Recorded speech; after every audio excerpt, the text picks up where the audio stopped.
ఏది అయినా ట్రై చెయ్యి ఆచి చికెన్ మసాలా. హన్మకొండలో హైటెన్షన్ నెలకొంది. మాజీ మంత్రి హరీష్ రావును పోలీసులు అరెస్ట్ చేశారు. హన్మకొండలోని టీఎన్జీఓల ధర్నాలో పాల్గొన్న హరీష్ అక్కడి నుంచి విద్యార్థుల ఆందోళనకు బయలుదేరారు. దీంతో మాజీ మంత్రి హరీష్ రావును అదుపులోకి తీసుకున్నారు పోలీసులు. హరీష్ అరెస్ట్ తో హైటెన్షన్ నెలకొంది. పోలీసులకు బీఆర్ఎస్ నేతలకు మధ్య తోపులాట జరిగింది.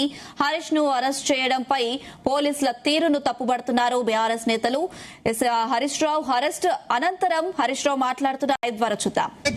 స్కిల్ యూనివర్సిటీలో కలిపి మీరు చెలగాటమాడొద్దని ఈ ప్రభుత్వంతో పోరాటం చేస్తున్నారు. ఇలా పిల్లలు రాష్ట్ర వ్యాప్తంగా బాధపడతా ఉన్నారు. ముఖ్యంగా ఈ రేవంత్ రెడ్డి విద్యాశాఖ మంత్రిగా ఉండడం మా దౌర్భాగ్యము. రేవంత్ రెడ్డి ఈ మధ్య మాట్లాడుతూ ఇంజనీరింగ్ విద్యార్థులంతా కూడా క్రిమినల్ వేస్ట్ అని మాట్లాడినాడు. అదే విద్యార్థులు ఏమంటున్నారంటే రేవంత్ రెడ్డి రాష్ట్రానికి ముఖ్యమంత్రి కావడం అంతకంటే క్రిమినల్ వేస్ట్ అని ఇలా విద్యార్థులు మాట్లాడుతున్న పరిస్థితి ఉన్నది. రేవంత్ రెడ్డి గారు ఇలా మమ్మల్ని ఎందుకు అరెస్ట్ చేశారు? మేము వరంగల్ పాలిటెక్నిక్ కాలేజీకి వెళ్లి ఆ పిల్లలతో మాట్లాడడం వల్ల మీకు వచ్చిన ఇబ్బంది ఏంది? ఆ పిల్లల బాధలు మేము వినడం వల్ల మీకు వచ్చిన ఇబ్బంది ఏంది? మీకు ఎవరు చెప్పినారు స్కిల్ యూనివర్సిటీలో కల్పని? ఎవరైనా దరఖాస్తు ఇచ్చిందా? అసలు what is skill university? Skill university PPP model, public private participation తో స్కిల్ యూనివర్సిటీ ఏర్పాటు చేస్తున్నారు. స్కిల్ యూనివర్సిటీకి గవర్నమెంట్ తో సంబంధం లేదు.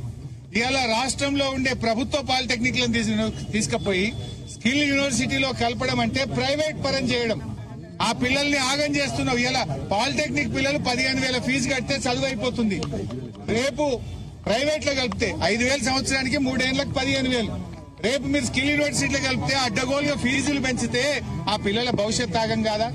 ఏఐసిటి అనుమతితో వాళ్ళు పిల్లలు చదువుతున్నారు కనుక ఇంజనీరింగ్ లో సెకండ్ ఇయర్ డైరెక్ట్ గా పోయే అవకాశం ఉంది. రేపు నువ్వు స్కిల్ యూనివర్సిటీలో కలిపితే వాళ్ళ జీవితాలు ఆగమైతాయి. ఇవాళ polytechnic is different, ITI is different. నీకు అవగాహన లేక ఐటీఐతో పాలిటెక్నిక్ లను కలపడం వల్ల పిల్లల జీవితాలు ఆగమైతాయి. ఇవాళ ఒక వరంగల్ పాలిటెక్నిక్ లోనే 10 మంది విద్యార్థులు టీసీ తీసుకున్నారు. ఇవాళ వాళ్ళ తల్లిదండ్రులు పాలిటెక్నిక్ కాలేజీకి వచ్చి వరంగల్లో ఈ రేవంత్ రెడ్డి పుణ్యమాని మా పిల్లల జీవితాలు ఆగమైతున్నాయి, మా పిల్లలు పాలిటెక్నిక్ చదివితే ఎదగాకుండా అయిపోతారని ఒక్క వరంగల్ పాలిటెక్నిక్ లో 10 మంది తల్లిదండ్రులు టీసీ తీసుకొని పిల్లల్ని తీసుకొని ఇంటికి పోయిన పరిస్థితి ఏర్పడ్డది. రేవంత్ రెడ్డి ఇప్పటికైనా కళ్లు తెరువు. చిల్లర బేసిజాలకు పోకు. నువ్వు కళ్లు తెరిచి వెంటనే జీవో 97 రద్దు చేయాలని, పాలిటెక్నిక్ లను యథావిధిగా ప్రభుత్వంలోనే నడపాలని చెప్పి మేము డిమాండ్ చేస్తా ఉన్నాం. నువ్వేదో కమిటీ చేసినావు. ఈ కమిటీలు జాంతానై పిల్లలు ఒకటే చెప్తుండ్రు, కమిటీలు వద్దు. కమిటీ దేనికోసం? స్కిల్ యూనివర్సిటీలో కలపడం కోసం కమిటీ. కలపడానికే మేము సిద్ధంగా లేము. మేము ఈ పాలిటెక్నిక్ లను ప్రభుత్వంలోనే కొనసాగాలని కోరుతున్నారు. ఇప్పుడు రేవంత్ రెడ్డి ఇంకో విషయం కూడా అడగదలుచుకున్నా. ప్రతిదానికి ఆంధ్రప్రదేశ్ ఆదర్శం, మీ గురువు గారే ఆదర్శం అంటావు కదా. ఆ ఆంధ్రప్రదేశ్ లోనే పాలిటెక్నిక్ లను స్కిల్ యూనివర్సిటీలో కలిపి పొరపాటైందని, పిల్లల భవిష్యత్తు దెబ్బతింటదని నాలుక గర్చుకొని ఇప్పుడు ఆ పాలిటెక్నిక్ లను తిరిగి స్కిల్ యూనివర్సిటీ నుంచి హైయర్ ఎడ్యుకేషన్ లో కలపడం జరిగింది. వాపస్ తెచ్చుకున్నారు. మరి మీ గురువు గారు నీ ఆదర్శంగా ఉండే ఆంధ్రప్రదేశ్ వెనక్కు తీసుకుంది కదా, నువ్వు కూడా వెంటనే వెనక్కు తీసుకోవాలని చెప్పి మేము డిమాండ్ చేస్తా ఉన్నాం. ఢిల్లీలో కూడా ఇది ఫెయిల్ అయింది. ఢిల్లీలో కూడా పాలిటెక్నిక్ లను స్కిల్ యూనివర్సిటీలో కలిపితే అక్కడ కూడా ఫెయిల్ అయి ఢిల్లీ ప్రభుత్వం కూడా వెనక్కు తీసుకున్నది. మరి ఢిల్లీలో ఫెయిల్ అయింది, ఆంధ్రప్రదేశ్ లో ఫెయిల్ అయినాక ఇక్కడ ఎందుకు చేస్తున్నావు? అంటే ఇప్పుడు ఇవాళ స్కిల్ యూనివర్సిటీలో కలపడం అంటేనే ప్రైవేట్ లో కలపడం. ఇవాళ రేవంత్ రెడ్డి నేను కోరేది ఒక్కటే, అనవసరంగా ఈ పాలిటెక్నిక్ విద్యను ప్రైవేట్ పరం చేయొద్దు. నేను రాహుల్ గాంధీని కూడా అడుగుతున్నా. రాహుల్ గాంధీ అంతటా పోయి ఉద్యమాలు చేస్తున్నావు, ఢిల్లీలో చేస్తున్నావు, బీహార్ లో చేస్తున్నావు, మరి తెలంగాణకి ఎందుకు వస్తలేవు? ఇక్కడ కూడా జెన్జీ రోడ్ల మీద ఎక్కి పోరాడుతుంది కదా. 1,00,000 మంది పాలిటెక్నిక్ విద్యార్థులు పోరాడుతున్నారు కదా. ఫీజు రియంబర్స్మెంట్ కోసం విద్యార్థులు పోరాడుతున్నారు కదా. నిరుద్యోగులు జాబ్ నోటిఫికేషన్ కోసం పోరాడుతున్నారు కదా. ఆనాడు రాహుల్ గాంధీ, ప్రియాంక గాంధీలు యూనివర్సిటీ మెట్లెక్కినారు, లైబ్రరీల చుట్టూ తిరిగినారు, నిరుద్యోగుల చుట్టూ తిరిగారు, హామీలు గుప్పించారు. ఎందుకు ఇప్పుడు రావట్లేదు?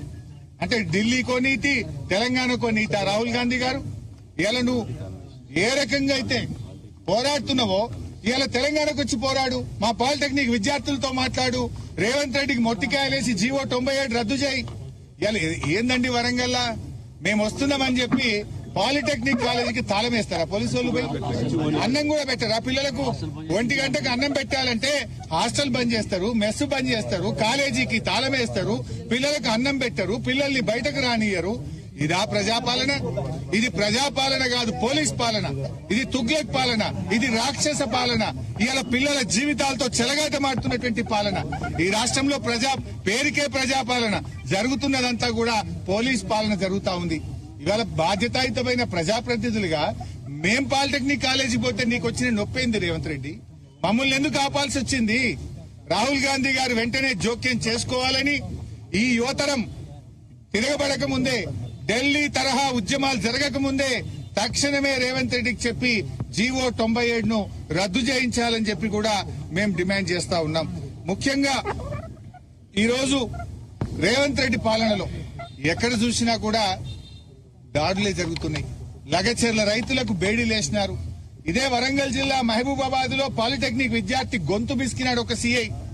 ఇప్పటిదాకా సీఐ మీద యాక్షన్ లేదు. ఇప్పటిదాకా సూర్యాపేటలో ఒక పిల్లల మీద లాఠీ చార్జ్ చేసి కొడితే దాని మీద ఇంతవరకు విచారణ లేదు. డీజీపీ గారు ఏం చేస్తున్నారు మీరు అని మేము అడుగుతా ఉన్నాం. ఇలా రాష్ట్రంలో విద్యార్థులు రోడ్ల మీద, నిరుద్యోగులు రోడ్ల మీద, ఉద్యోగులు రోడ్ల మీద, రైతులు కూడా రోడ్ల మీదకి వచ్చిన పరిస్థితి వచ్చింది. రైతులకు యూరియా దొరకదు, సాగునీరు అందదు, రైతులకు ఈరోజు కరెంటు రాని పరిస్థితి. ఉద్యోగులకు కాంగ్రెస్ ప్రభుత్వం ఇచ్చిన అన్ని హామీలను తుంగలో దొక్కింది. 6 డిఏలు పెండింగ్ లో ఉన్నాయి, పీఆర్సీ పెండింగ్ లో ఉంది, health insurance scheme utter flop అయిపోయింది.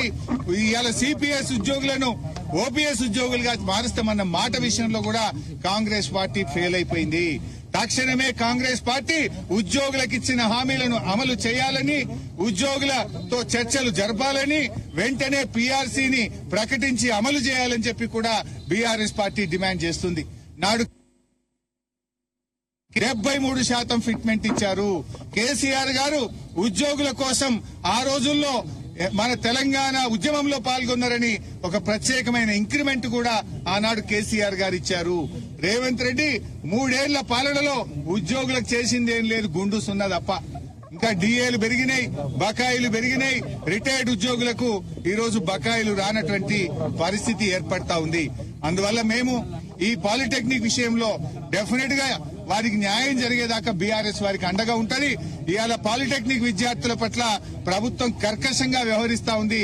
దానికి తగిన మూల్యం చెల్లించాల్సి వస్తుందని హెచ్చరిస్తూ రాహుల్ గాంధీ గారు వెంటనే జోక్యం చేసుకోవాలని, ఇక్కడికి రండి, మీరు ఈ విద్యార్థులతో మాట్లాడండి. ఆనాడు నిరుద్యోగులకు ఇచ్చిన హామీలు ఏమైందో ఒకసారి రివ్యూ చేయాలని కోరుతా ఉన్నాం. లేదంటే వేలాది మంది పాలిటెక్నిక్ విద్యార్థులు ఢిల్లీ కదం దొక్కుతారు, ఏఐసిసి కార్యాలయాన్ని ముట్టడిస్తారు అని చెప్పి కూడా ఈ సందర్భంగా హెచ్చరిస్తా ఉన్నాం. రేపు 7వ తేదీ నుంచి అసెంబ్లీ సమావేశాలు స్టార్ట్ అవుతున్నాయి. ఎన్ని రోజులు ఆపుతావు? అటు పిల్లల్ని గోసపెడుతున్నావు అన్నం పెట్టకుండా, ఇవాళ మమ్మల్ని గోసపెడుతున్నావు నువ్వు. ఏంది అరెస్టులు? అంటే ప్రజాస్వామ్యంలో ప్రతిపక్షానికి ప్రశ్నించే హక్కు ఉండదా? ఇలా ప్రశ్నిస్తే ప్రతిపక్షం గొంతు నొక్కుతా ఉన్నావు, ప్రతిపక్షాల మీద అక్రమ కేసులు పెడతా ఉన్నావు. బట్ దీనికి ఏదో ఒక రోజు తగిన మూల్యం చెల్లించాల్సి వస్తుంది. ప్రజలు తిరగబడతారు, జాగ్రత్త అని చెప్పి కూడా హెచ్చరిస్తా ఉన్నాడు.